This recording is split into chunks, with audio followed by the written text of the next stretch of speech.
بسم اللہ الرحمن الرحیم۔ السلام علیکم، welcome to Pasha TV. دوستو، آج میں آپ کو قربانی کے مسائل کے بارے میں بتانے جا رہا ہوں کہ قربانی کس پر واجب ہے اور کب ہم قربانی ادا کر سکتے ہیں۔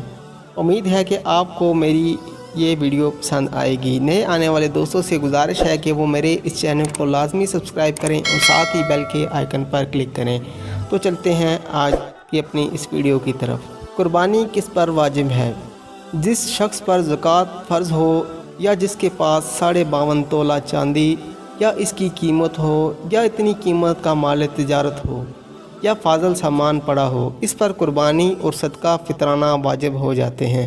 بہت سے لوگ سمجھتے ہیں کہ جس پر زکوٰۃ فرض نہیں اس پر قربانی بھی واجب نہیں۔ یہ بات صحیح نہیں ہے۔ یوں کہنا تو درست ہے کہ جس پر زکوٰۃ فرض ہے اس پر قربانی بھی واجب ہے، لیکن یہ کہنا صحیح نہیں کہ جس پر زکوٰۃ فرض نہیں اس پر قربانی واجب نہیں، کیونکہ ایسے لوگ بھی ہوتے ہیں جن پر زکوٰۃ فرض نہیں، اس لیے ان کے پاس سونا چاندی یا مال تجارت یا نقدی نصاب کے قدر نہیں ہوتی، لیکن بہت سا فاضل سامان پڑا ہوتا ہے، جیسے استعمال میں کیا ہوا ضرورت سے زائد فرنیچر وغیرہ۔ اگر یہ فاضل سامان 52.5 تولہ چاندی کی قیمت کو پہنچ جائے تو قربانی واجب ہو جاتی ہے، لیکن زکوٰۃ فرض نہیں ہوتی۔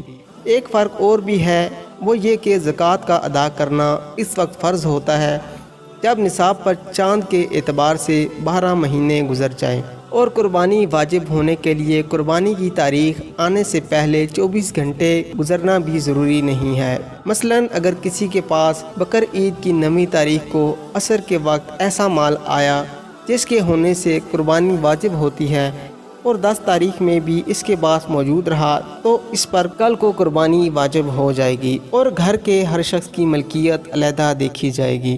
اگر کسی گھر میں باپ، بیٹے اور بیٹوں کی ماں، ہر ایک کی علیحدہ ملکیت میں اتنا مال ہو جس پر قربانی واجب ہوتی ہے، تو ہر ایک پر علیحدہ علیحدہ قربانی واجب ہوتی ہے۔ البتہ نابالغ کی طرف سے کسی حال میں قربانی کرنا لازم نہیں۔ عورتوں کے پاس عموماً اتنا زیور ہوتا ہے جس پر قربانی واجب ہو جاتی ہے، اس لیے ایسی خواتین کو اپنی قربانی کر لینی چاہیے۔ قربانی کے جانور کو کیسا ہونا چاہیے؟ قربانی کے جانور شرعاً مقرر ہیں۔